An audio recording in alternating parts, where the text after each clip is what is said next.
Hello, everyone. Welcome to today's live session. So, guys, today we want to look at this headline, like you can already see on the screen, about what Peter Obi told Nigerians during his campaign. He told us the essence of Nigeria moving from a consumption country to a productive country. And the state of the nation today is getting worse, meaning that Peter Obi has been vindicated. Having seen what is happening today, we all can come to terms to say that Peter Obi was really right, that the only thing that can save the state of Nigeria, as in that can save Nigeria from sliding further, is for this country to be moved from consumption to production. But the question remains, do our current leaders even have ideas on how to move Nigeria from consumption to production? We all know that the latest happening in Niger, it kind of distracted most of us from what is actually happening in Nigeria. People were busy paying attention to Tinubu's government going to war in Niger and all that. Some people said it's being used by the USA and by France.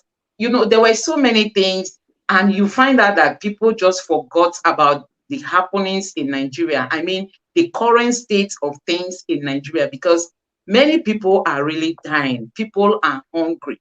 People are starving.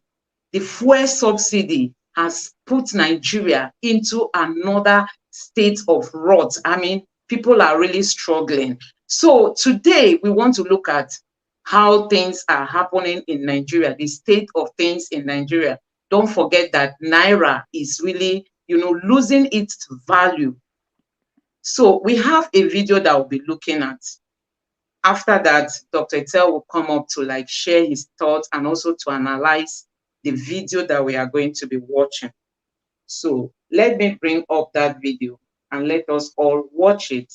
Then Dr. Etel will come in. Up more than that, and we have never seen something lower than that. In recent time, we saw the floating of Naira. In the real sense, what we saw was the valuation of Naira. The implication and expectation was that we are going to have investors come to Nigeria. The question is, 2 months going, third month, after that policy has been made, rather than having Federal Reserve impacted positively by having increase in our Federal Reserve total, what we are seeing is that the Federal Reserve is even getting more emaciated. And don't be surprised when this is happening. The parallel market will receive the pulse, because there will still be rationing going on at the commercial bank and any other window people may want to access the FX. So people will go back to the parallel market. And what you saw in the parallel market is over 900 naira, arguably nearly 1,000 naira. Do I think that will stop in recent time? I doubt. This is because the original thing, the real thing we should do is to create an have an LD reserve. So when government said they were going to leave the 14, it's like trying to unveil a masquerade of some sort without, and so now we are trying to paint it red, trying to get powder for women we use, just to paint it very good. But when you unveil, everything we see what is right behind on the other side. And this is what we are witnessing. So, but you see, the real argument here will be that why do we consistently devalue? And the advice has been given to us by international community, and this is where I did from a lot of conversation that is going on around there, especially in the media space, also on the pages of a newspaper. This is where I have a different opinion. And I think we need to research more to see why we need to be very careful in taking our decision. Most of the time, what people say is, whenever your reserve is going down, or you notice that you are not able to perform your obligation, the next thing you do is to devalue. So each time we devalue, in the mid 80s, we devalue, 90s, we devalue, early 2000s, we devalue. In 2007 to 2010, we devalue. Under President Buhari, we devalue. President Tinubu, our devaluation is even more than 50%. Here is it. Should we continue to practice the same method and hope that things will be better? Are we not even exporting anything at all? So with all of this going on, why should we then say we devalue? Here is the real argument. Each time you devalue, and you have not provided a substitute for what your population is buying, then you are telling your people to continue in agony, in pains, in hunger, in deprivation. This is because devaluation is a quick fix approach to solving FX challenge. The truth is that if people must still buy basic things that the economy does not produce, that due to inadequate power supply, manufacturing sector is not functioning, due to insecurity and logistic problem, farmers could not produce sufficiently what will be enough for the population, we still have to import food into the country. Then when you devalue, you are only postponing the evil day. Unfortunately, a football match is 90 minutes, which seems to be on the 80th minute.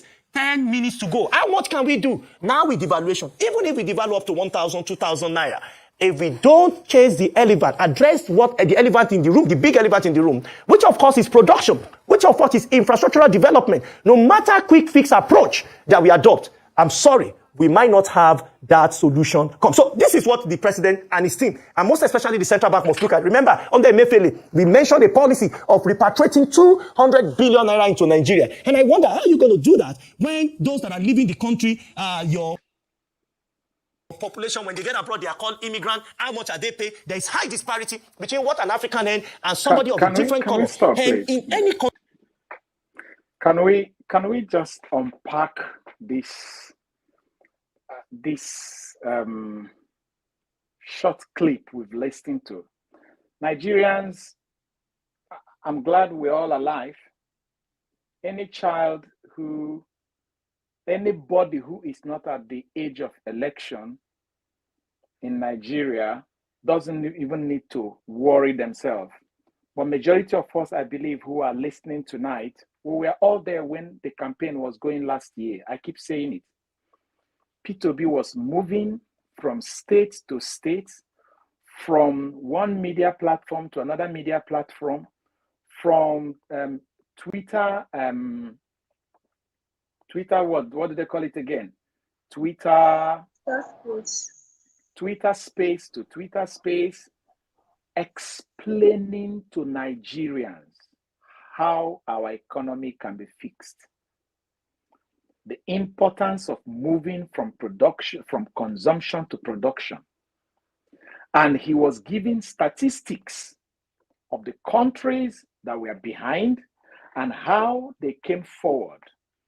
And APC and PDP, they were going around discussing Peter Obi instead of discussing their policies, especially APC. APC was going around. Their candidate was saying, now statistics will go chop. Now they are in power. The statistics they have forgotten, and you can see what we're eating. Now, Peter said Nigeria can only move forward if we move from consumption to production. This man here said that under this regime that is not up to 3 months, Naira has been devalued for more than 50%. 50%, yeah. Because the official rate by the time this government took over in 29th May 2023 was around 400. This particular afternoon, a friend of mine called me from Nigeria. He wanted to make payment to a friend in the US. Guess how much? 960 naira was how much he paid to buy $1. 960 naira. If you divide it by 2, that will give you 480 naira. So naira has been devalued more than 100%, not 50. Because if at the official rate by 29th May was 400 and it is now 800, it means it's lost value by 100% plus. As that today is 960 naira. That is what somebody told me, that he bought $1 today to make payment overseas. Now, this video clip also said that the government has not brought in any alternative. A president woke up and say, fuel subsidy is gone. Naira is floated. And you can hear that he said it's not even floating, it's devaluing. And they don't care. The annoying thing is that the whole impact of the economy is not affecting them. They are shielded. Because if they were supposed to use 1,000 naira to buy something, and now that value in dollar will amount to 3,000 naira, they will just appropriate it to themselves. They will just collect it and give to themselves from the government purse. They will give it to their children. They will give it to themselves. Like Ababio, you saw it. You see how much money they're trying to. The money we talked about yesterday is just for his own official account, not for the whole members of the Senate. The whole members of the Senate is running in hundreds of billions of naira. And remember, this man was talking about production, exportation. These people will import all these foreign cars. They will import it from BMW. BMW is a German car. They will import Toyota, which is a Japanese car. They will import Mercedes, which is a German car. They will import Lexus, which is a Japanese American car. Whereas we have local manufacturers of vehicles in Nigeria. To import those vehicles means that they have to, first of all, pressurize our naira. They have to pressurize naira.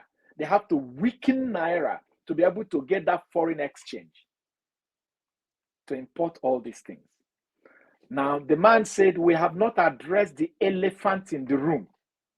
The elephant in the room is that we are not producing. You are not producing, and look at the amount of importation you want to make.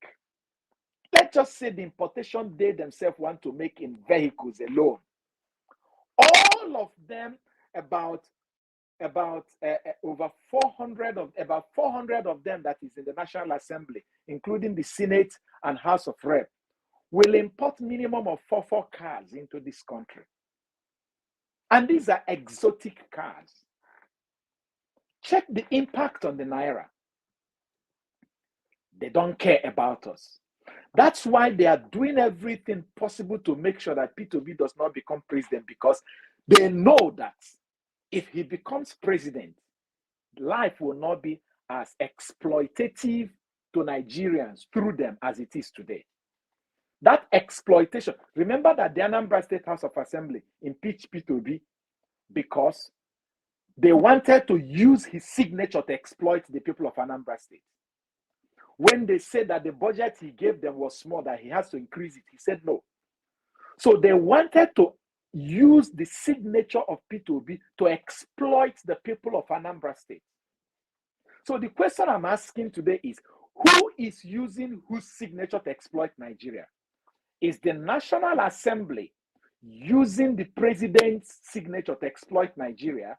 Because when the president sent them a appropriation bill, you know, more like a bill to augment the remaining years of the months of the year, I heard that the National Assembly mandated that if it does not approve almost about 200 billion naira for them, they will not sign that, approve that. So for that budget to be approved, National Assembly added their own pocket money, running into about 200 billion. And the president signed it into law. Are you seeing it now? You're seeing how they are robbing each other's back.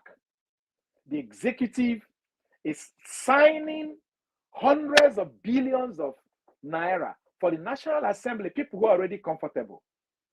So they are using the president's pen to exploit Nigeria. And nobody's talking. And can I tell us something? That is APC for you. Because APC was in power for 8 years and they said they are building infrastructure. Which infrastructure? This man said, we need infrastructure, we need production. Our former president was the Minister of Petroleum for 8 years. And they said he's an incorruptible man. And none of our refineries in Nigeria was working. The one in Eleme, Port Harcourt, is not working. The one in Warri is not working. The one in Kaduna is not working. And somebody was minister for 8 years. And all the staff of NNPC were earning salary for 8 years, producing nothing.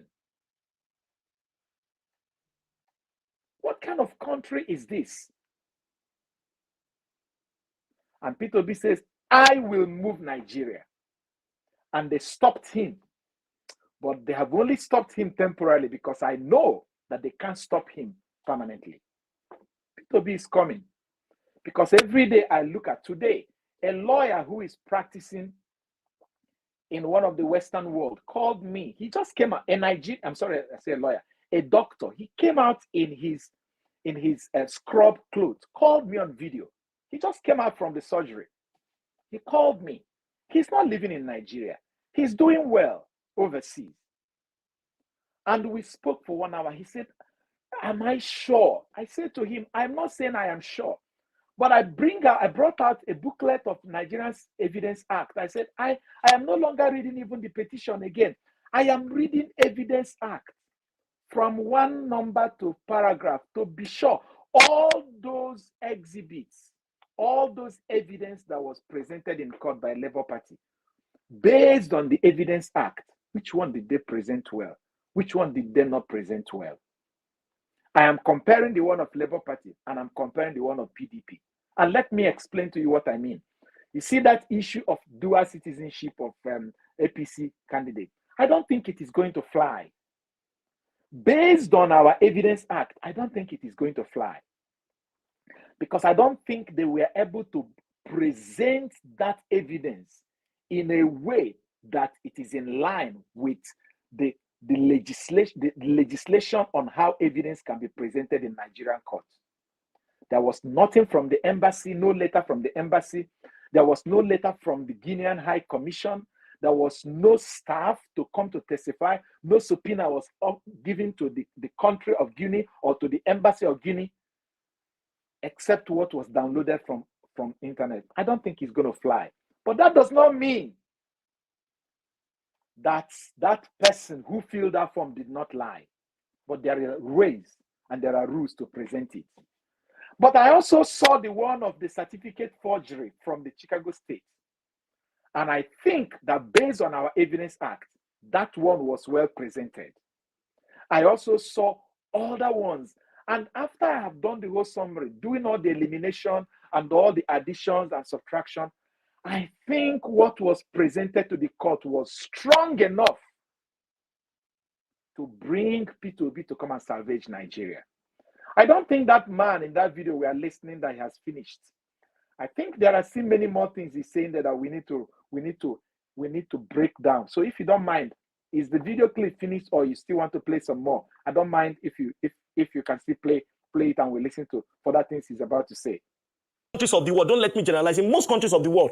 So, but what kind of thing are they expecting from Africa? Artisans. Here in Nigeria, we don't even have a database for artisans to train them like they have done in Philippines when their population is going outside their country. The government of the country understands that they cannot compete with the Americans, but they understand that because the global population may need them as front desk person and so on and so forth, they are trained for that purpose and certain amounts statutorily go to the government of the country. But in our case, it is not obtainable. Government wants more money, has huge population. Young people wants to leave the country. Government has provided relatively free education in most universities to our doctors, to nurses, to and so many others. Now, when they are done and they realize that we don't have infrastructure to support the knowledge they have, they want to travel out, but government has not even made provision for those that will go out eventually. What comes back as that will be repatriated to the economy. And that is why when Central Bank made that announcement, I laughed. And you can check. The record speaks for itself. Since the time the policy was made till now, what has done? Remember again, the Central Bank has said, if you bring your dollar to official window, we are going to give you extra naira beyond what is obtainable at the official rate. That policy again ended up in failure.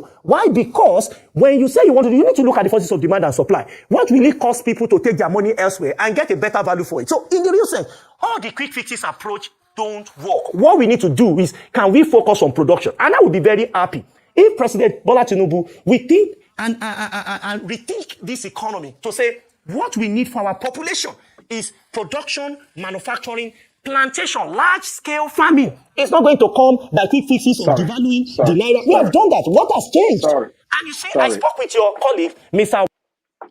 Sorry. This guy said when he heard about these policies, he laughed. It's simple. It's trying to say that these people, I was listening to, was it Arise News yesterday or Channels, where one man who was analyzing this government says that he thought that our president was an accountant, that maybe he's just a bookkeeper. That's what he said. He said that he laughed. And then he said that he wished the president could rethink these policies, meaning that the way they are going, no way. And let's ask ourselves, GSK, these people who have all the modeling tools, forecasting tools, for them to wake up in a rich country, a country that is endowed like Nigeria, and decides to go after 51 years of investment. And they said that the reason why they are leaving is because their forecast, the future, there's no future for them in Nigeria. It is not 3 years planning they have looked at. You don't wake up and you pull out with a short-term or medium-term analysis. They have done a long-term analysis, looking what we had in the past 8 years and juxtaposing it that if we have these people in power again for the next 4 years, there's no need. So they did what is called cutting their loss short. There is another statement that says, if you find yourself in a hole, don't keep digging. GSK feels that Nigeria under APC is a hole. There is no need to remain there and continue to dig. So they bailed out. They cut their loss short. And that's what he's saying here. That he laughed. That they need to rethink this policy. And the president told labor, organized labor, that the number of ministers he hired is a way of creating employment. Is that the kind of employment that will make our naira to be stable? He created employment for people who will import new cars, import new televisions, import new upholstery. All those furniture they are trying to use to refurbish their parliament, the National Assembly. Do you think it is built by Nigerian furniture makers in Benin City? They will import it from Dubai, import it from America, import their cars all over the world. So the job, assuming it is a job that the president is creating by hiring more ministers, are people who will help to devalue the naira. What is the salary of a minister? What you pay one minister in a month is more than what 1,000 people are begging to be paid in a month in Nigeria. So you took the salary of 1,000 people and you give it to one man and you call it a job that you created. You make 1,000 people lose their job for one man to get a job. Is that a policy that will save Nigeria? Is that a policy that will help Naira? Is that a policy that will move us forward? No, that is a policy of settlement. A policy of rob my back, I rob your back. A policy of the winner takes it all. A policy of we have won this election, it is time for us to do what? Plunder the country. You can continue.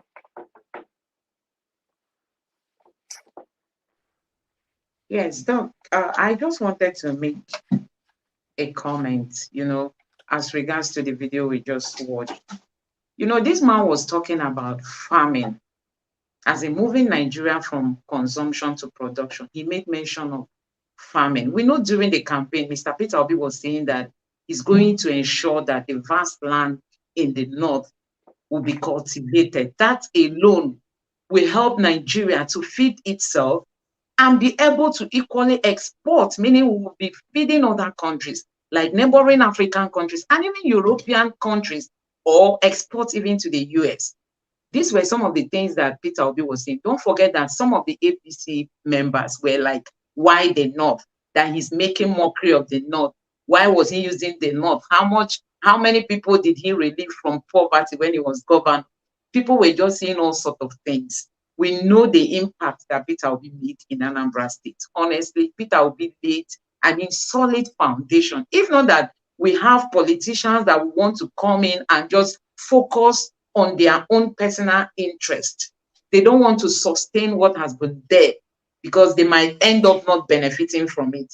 That's just the problem we have with our politicians. If not, the foundations that Peter Obi laid, and he has told Nigerians that it's not about putting up structures, that he made meaningful impact in Anambra, which we all know that he even gained or obtained so many awards for all the good jobs that he made. And you find out that this video we've just watched is just like a replica of what Peter Obi has been saying from the time of his campaign.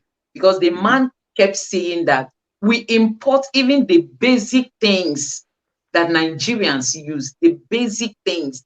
You can imagine importing toothpick, even oil that we produce, not, palm oil, Gary. Sometimes they were like Gary was being sent from India. We that make it, India is not even their cultural food, but you know, these things are our own food that God attached to us right from the origin. But you find out that we bring them now from different countries to consume them. I was watching the NAFDAC leader, the NAFDAC DG. She was just lamenting on the kind of food Nigerians are eating because of things that come into the country. Whether they are healthy or not, people are bouncing on them, eating them, and then you have all this hypertension everywhere, kidney failure, liver problem, and cancer, all sorts of things everywhere in Nigeria. Because our leaders have not even engaged the people. There is a high level of unemployment. Our people are not working. The leaders are not paying attention. We all know how much the National Assembly is planning to spend for them to get, to satisfy their own pleasure at the expense of the people. Money that is meant to impact the lives of Nigerians. These people just want to use it for themselves, get bulletproof cars. They have how many aides, personal assistants, and all that around them. Fellow Nigerians, we must stand up to take back our country because things are not looking good. Doctor, you would have equally also share with us what the exchange rate for today is like so that people will understand. Somebody was even telling me today that for those Nigerians who are living abroad, that this is a very good time for them to really invest in the country, because you can imagine you have $1,000 or 1,000 euros or pounds. You know how much that will give you in Naira. You can use it to buy houses because Nigerian currency now is almost to the ground. The thing is depreciating by the day. As in, you wake up, it's just falling every day. So you look at our government, the Tinubu's administration, there is no plans, as in there is nothing they've told Nigerians that they are doing to remedy what we are seeing. Peter Obi told us that he's going to be transparent. He's going to tell Nigerians, look at what I'm doing. I won't take this way. I'm taking this way because we are going to be arriving at this result. He would share with us whatever he's doing. He will be carrying us along. But that's not what we are seeing in this administration. And things keep getting worse. Doctor, please, before we go into that video, if you don't mind, you can just share with us what the exchange rate is so that people will get to understand, because that's what this man is just saying, that Naira, the devaluation of Naira is like times 200% of it today. And we don't have any tip on what this government is doing to rescue this situation. Things are really bad. As I said, someone just called me today, that he paid 960 Naira to buy $1. That's all. Most of our international exchange in Nigeria is done in dollars. 960 Naira to buy $1. A pound is going for as high as 1,210 Naira today. I don't know how Euro much. is 1,100 today. Okay. So you can imagine. Imagine. And as I said yesterday, it's not even that it's depreciating, it's the speed. There was a video I saw, it's a comedy skit, but about, somebody called it Nigerian economy in 1 minute. Is about the malam that is selling currency. So he came to someone who wanted to buy $1,000 from him. So the guy was still arguing with him. They started from I think 700.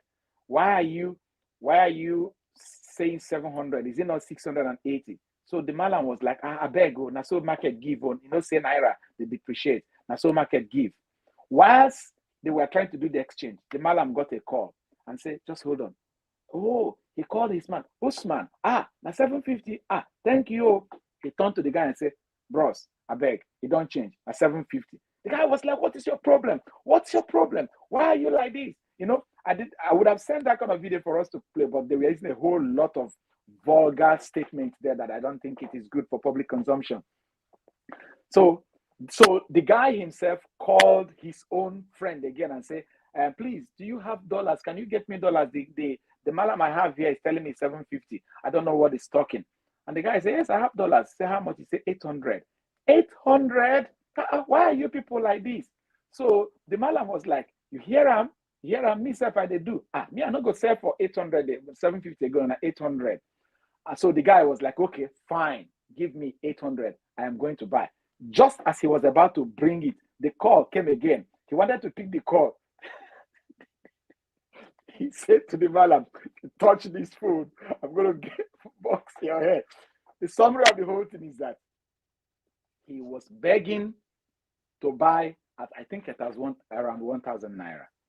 So the moral here is that they were on the same spot and Naira was depreciating. This one is not even okay today. It is 920 and it will stay there for like 1 week or that is what you buy in the morning. You don't know what you buy in the afternoon. You don't know what it's going to be before the close of business. Who does a thing like this? And then they tell us that the president says, oh, it's like labor pain. But yesterday, I was listening to Rufai and Ruben Abati on the labor pain issue.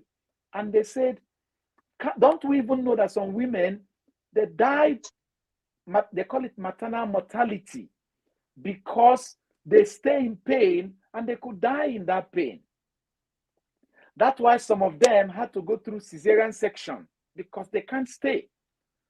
Is it not time for us to begin to encounter an economic CS? Because this pain is about to kill. And some of them, even while they're in the pain, they give them some epidural, isn't it? To numb the pain, to reduce the pain. What is our own painkillers? And Peter Obi said, if you take someone to the orthopedic to cut the person's arm, at least give the person anesthesia. But our government unleashed pain on us without any epidural for the woman who is in labor, without any anesthesia for the man whose arm or leg is about to be amputated. And they just say, suffer it. That we are going somewhere.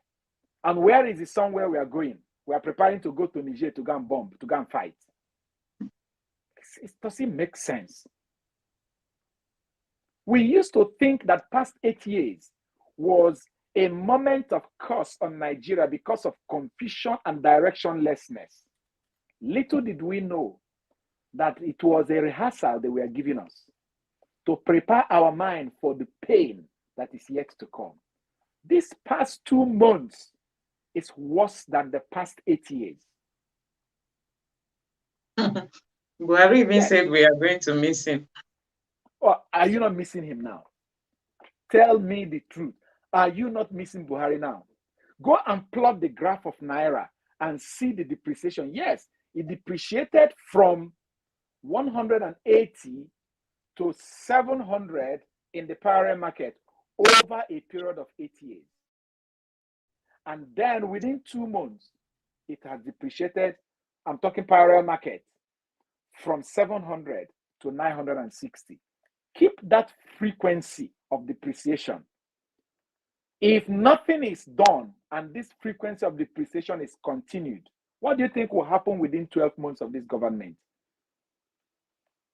I won't use my mouth to say that a dollar will be 5,000 Naira. But if you see what has happened in Zimbabwe, you notice that nothing is impossible. Nothing is impossible. One US dollar used to be more than $1 million Zimbabwean dollar, more than $1 million. And it happened in African soil. It happened in a country that is rich in gold, rich in platinum, rich in all kind of precious metals. It happened. Why will it not happen to any other government, to any other country where their leaders cared about themselves more than the people? I told us yesterday that the president of Zimbabwe then, what's that his name, was flying the fourth most expensive presidential jet in the world when he was in government, when his people were suffering. Mugabe. Is that not the same kind of lifestyle our members of the National Assembly are adopting? We are dying. The nations are dying. They were crumbling under hardship, and they are buying themselves the latest model of Lexus.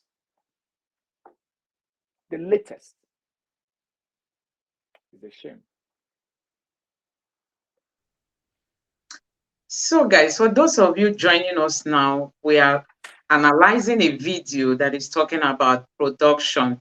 So like you can see on the thumbnail of this video, we said Peter Obi has been vindicated, because this is one of the things Peter Obi told us that is going to remedy the bad state that Nigeria has found itself. As in, we need to move from consumption to production. But like we know, the current government is not even making any attempt as to, help Nigerians become more productive. Rather, we keep consuming. And with the latest happening in Niger, it's like all the attention of Nigeria, including even our government, because our government was very, very ready to go and fight in Niger, abandoning the assignment they have at hand. Look at killings everywhere. The economy of Nigeria is crumbling. Naira is devaluing every day. So these are some of the things we are looking at, analyzing this video and telling Nigerians that honestly, the state of Nigeria is not getting better in any form.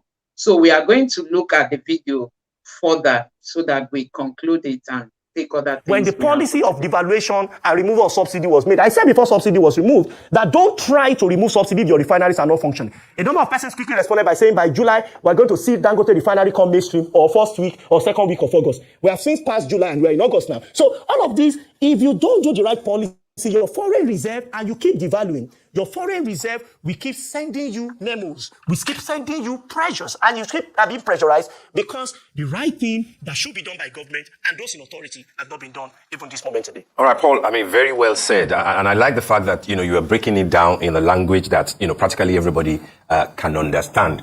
Quick fixes don't solve problems on a long time. My questions to you will be, first, how do we walk back to solving this problem? We know where we are. We know what galvanized the president, to make two important, policy decisions. But of course, which has turned out to look like maybe they were not properly thought through. The removal of subsidy and of course the floating of the naira. In the short run, nobody seems to be enjoying. People are really struggling. So first question, how do we walk back to do the right thing? You have mentioned the issue of production, but then in what specific areas will we be able to get quick answers, low-hanging fruit? I like the fact that you said that, how do you remove subsidy without fixing your refineries? We've been told now that by December, a Port refinery will come back roaring to life, maybe at 60%. We do not know where we are as far as the Dangote refinery is. Will the majority of Nigerians be able to survive before we start seeing semblance of true reforms? That's one. Secondly, I like the fact that you touched on FX. Just a couple of days ago, the acting CBN governor, Fola Shonubi, attributed, the tragic fall of the naira to the fact that money coming from, remittances from the diaspora are going to the parallel market. Is he trying to say, and I'd like you to break that down for us, is he trying to say that because about the $18 to $20 billion in estimation from the diaspora are not going to the banks, rather they're going to the parallel market, that's why the naira is falling further? And how will arbitrage be saved if the I&E window is giving you 780 to $1, whereas at the parallel market, it's 950 going to 1,000 naira. What really can we do? And it doesn't look like the acting CBN governor is speaking a language that is different from what we heard in the last 8 years of General Buhari. Mr. Charles, if I got you 1,000 naira today, the name is Steve, sir. Human being, economy speaks to... Paul, the name is Steve. Mr. Steve, I beg your pardon. I'm sorry, Mr. Steve. If I dash you $1,000 now, yes, where will you take it to? To bank, to collect official rate, or to parallel market to get parallel market rate? Because you are I don't need answers, but I guess what your answer will be. I'm an economist, so I get what your answer will be. As a rational being, chances are high that you go to parallel market rate. We are going to see this turmoil. The country is in economic turmoil, as business rightly put it. And we'll see turmoil for a relatively long, I'm tempted not to use the word long period of time, but maybe to a medium term. So what we are seeing now may not end by next week or next month or in 2 months' time, as many people are hoping. And people are also hoping that when this exchange rate goes up, suddenly it's going to crash somewhere without deliberate effort of those in authority to run some kinds of simulation, which can also now cause a reversal. I doubt if that will also happen because it does not agree to any economic sense. The third one is I'm also seeing people thinking that someday upon price we eventually go back to 189 or about 300. I doubt. Also because the impact of devaluation is what we are seeing. And you might even see an increase maybe in near time before the end of the year, seeing the value of PMS also going up. Because of that statement you quoted from the acting central bank governor, which says that most Nigerians in diaspora prefer to exchange their money at the parallel market, which means the challenge we have is supply side. The central bank is not having sufficient supply of, I started mentioning the solution, by the way. The Central Bank of Nigeria is not having sufficient supply in terms of FX. That is one. So how do we solve supply problem? If we think around how to solve supply problem, then we can solve the challenge of FX disparity. 2, we are not having sufficient supply in terms of food. So we are not having sufficient supply in terms of production. We also not having sufficient supply in terms of what we can export.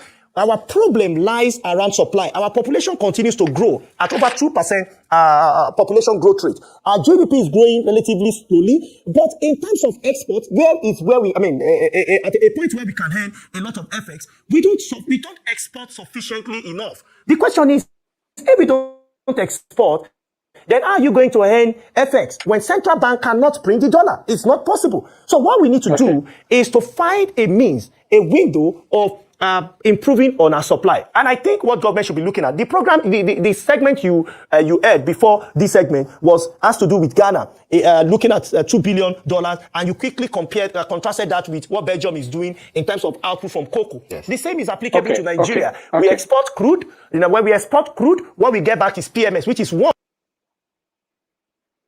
Okay.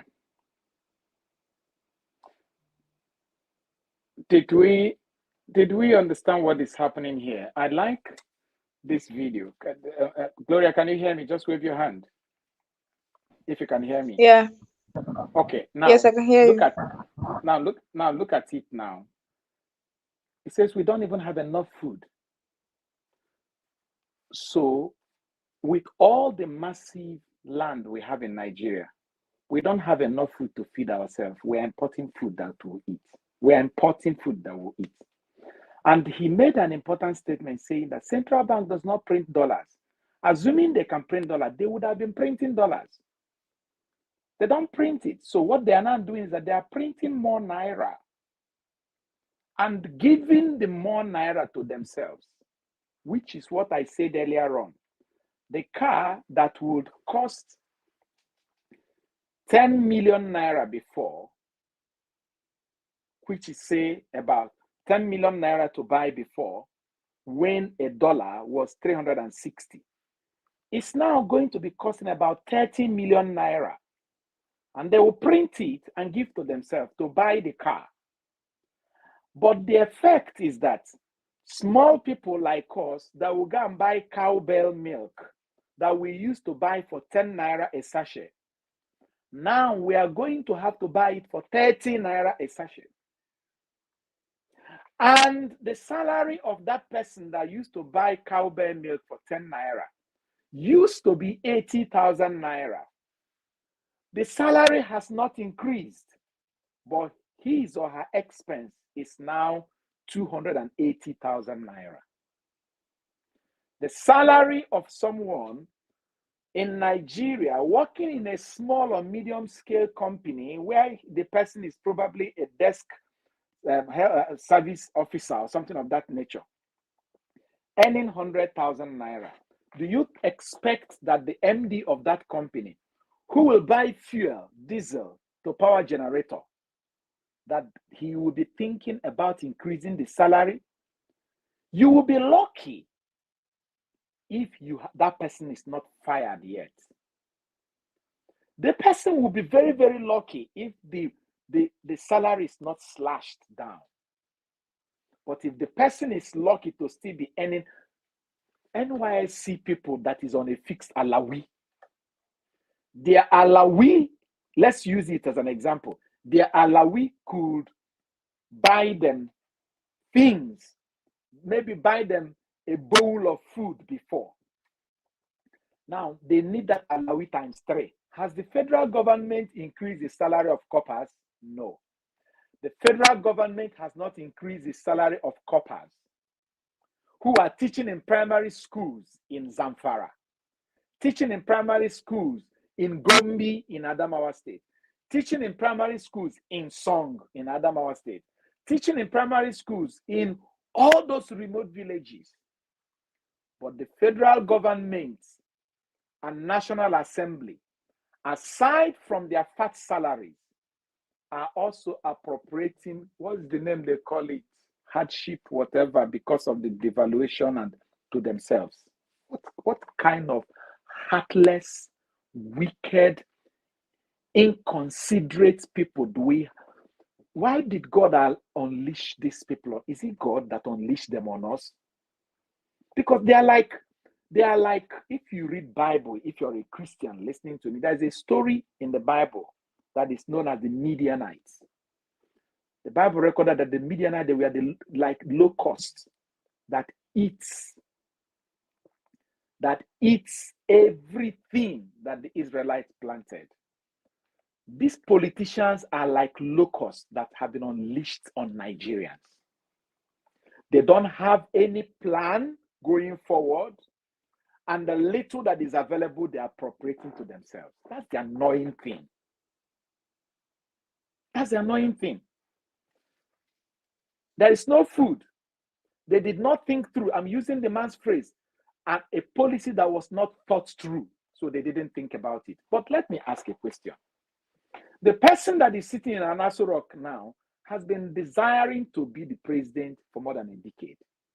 The person that left Aso Rock have been desiring to be in Aso Rock for more than 30 years. Remember, they removed him in 1985. They removed him August 1985, 27. He came back to become president in 2003. He couldn't become president in 2003. He came back in 2007. He couldn't make it. He came back in 2011. He couldn't make it. He eventually succeeded in 2015. 12 years after he started appearing on ballots. We gave him 8 years. And that 8 years, he treated that 8 years as if he woke up and realized that he's in the government. Don't forget that Buhari and Tinubu, both of them agreed that you go first, after you, I will come over. So the question I'm asking is this. Why is it that for this number of years, when they have finally stepped in, remember that the man in the Aso Rock now told us when they asked him, what will you do when you get Aso Rock? He said he will hit the ground running and then continue to run. Nigeria, he has hit the ground running, and that is it. This is the race. We're enjoying it. And he's continuing to run. And if we relate it with this video clip we listen, they did not think through the track they are running on. They just jumped on a track and started running. Have you seen that drama, that kit, where there was a video of children running on a track, a relay? The first one dashed off and was in front and handed over the baton to the next one. Instead of that one continue to run, he started running back to where he started. Is that not what these people are doing to us? The man that left on 29th May handed over the baton to the man that took over. And instead of him running forward, he's running backward. It's a shame. I don't know, but the way I look at this, I don't even know where we're going to take the state of the nation going. It's a pity. It's a pity. It's a pity. Yeah, Doc, thank you for that beautiful contribution. Honestly, things are not looking good in Nigeria at the moment. And like I said initially, we can't really see plans by this government to remedy the situation. That's even the biting aspect. And we see that many Nigerians just want to leave. People are desperate to leave Nigeria. Nobody wants to stay back.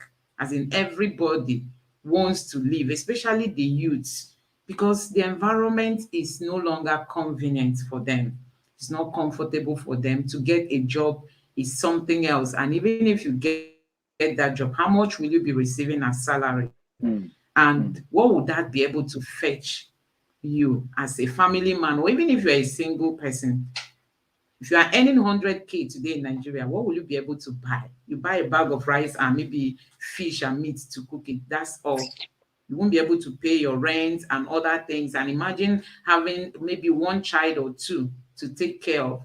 So honestly, things are not really looking good in Nigeria. And we just hope that the judiciary will help to sanitize the system. They should give us their ruling and let it be that they've dispensed nothing but justice, because that's all we want. If Peter Obi should come into power. Sorry, can I interrupt you? Yeah. I just remembered that the government was initially planning to give 8,000 naira to a family, 15 million Nigerians. Is it 15 million? Let's just say assuming that they were planning to give it to all Nigerians, 8,000 naira. Just divide it by 960 that the dollar is today. Your government was planning to give a family, not a man, $8 a month. $8 a month. $8 a month. And now they have withdrawn it and said that they are going to put more money in farming. So Nigerians should go and wait until the plant, they grow the plant, they harvest the plant before we eat.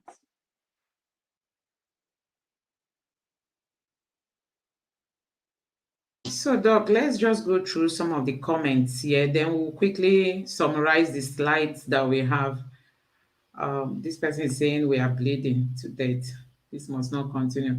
Yeah, we pray so. We pray so. So, Doc, if you have anything to say about the comments. Yeah, it's true. You've said it all. We pray so. It's the only prayer we can count on now. We pray. We pray. We pray.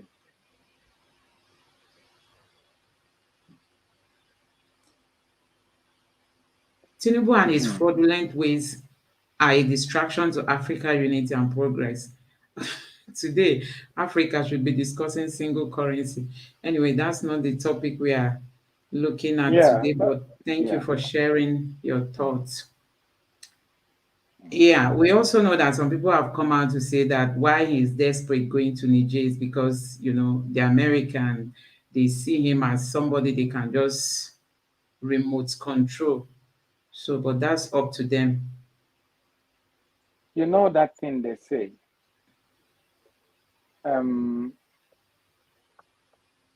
there is no smoke without fire.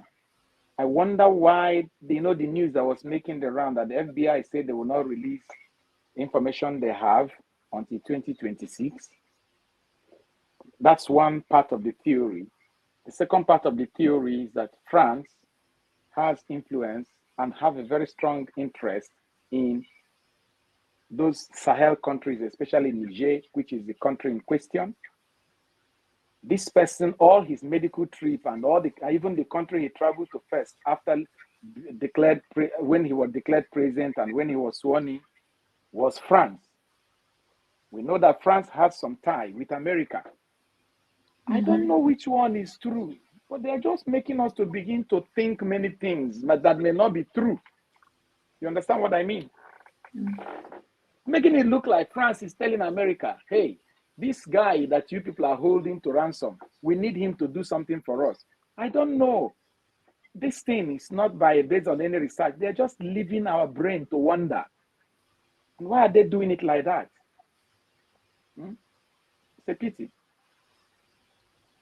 Oh, Yeah. Nigeria. So, guys, for those of us who are looking forward to Peter Obi becoming the president of Nigeria, honestly, we shouldn't lose focus. Let's just focus on that to ensure that our judiciary gives us justice. Because leaving Nigeria in the hands of these politicians, the current politicians that we have in power today, they don't have any idea. And you can imagine last time we doctor spoke on having out of 11 ex-governors, we have 9 that have been nominated to come back. Although El-Rufai is like he has rejected his nomination for now. You know, you can imagine having these people that couldn't help Buhari to fix Nigeria, having them be recycled back again into the system. El-Rufai is a smart man. He made it look like he rejected it so that he can go with his pride. Why did he come to the screen in the first place? Why did he go through DSS? Nobody who appeared in the Senate chamber appeared without, first of all, going through DSS clearance. Why did he do that? Why? So, Doc, let's look at some of the slides that we have. Please, you can just take them and briefly comment on them, because we don't have much time. Federal government, yes, I saw this today trending, that they are angry because of this billboard. I mean, what is offensive about this billboard? What is wrong in it? Nigerians saying all eyes not on judiciary. All over the world. I remember when there was a Supreme Court case, the Supreme Court in America was to deliver. The whole news was carrying it. All eyes, they were waiting on Roe v. Wade. I remember when the European Court of Justice was to decide a case then about one Islamic figure like that British government was supposed to repatriate. It was all over the news. Everybody was following it. What will it be? I remember when the Supreme Court of the UK was to deliver a judgment on Brexit. All eyes was on judiciary. What is wrong about it?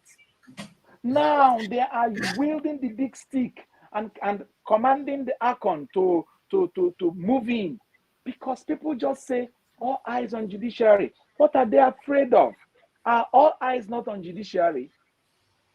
Okay, that thing, there was a story of a child that told the dad, you asked me to sit down, I am sitting down, but in my heart, I am standing up. Well, no problem. They didn't give Peter Obi opportunity to put his billboard during campaign. But you know that the billboard was everywhere. It was in our heart, it was on our phone, it was in our t-shirt. No problem.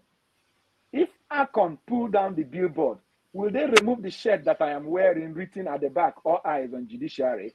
Will they remove the sticker at the back of my phone saying all eyes on judiciary? No problem. They are embarrassing themselves by doing this kind of thing. Because when they do this kind of thing, they're trying to say there is something for us to hide. Mm-hmm. If I were them, these are the kind of things you don't touch. You just let it be. You just ignore it, yeah. Yeah, obedience, you know, they've also taken a smart move. They've printed t-shirts. If you go to Twitter, they are sharing it, you know, free of charge. As in, if the government does not want our billboard, we are going to wear it on our body. So the government will not come and ask you to pull off your shirt. Good. Okay, we have to go. Yes, our time is up, honestly. Yeah, you see our that time we are is saying. up. But I wanted us to look at this. Sorry, doctor. Yeah. There was this helicopter that was it that I don't even know what actually happened. That was in Niger. Whether it's the bandits that brought it down or it says is that Niger or Nigeria? Yes, this helicopter belongs to our military. but it was gone And down in Niger. Some people said it was a crash. Some people said it was bandits. Some said it's the Niger military and all that. There were so many speculations, so nobody knows.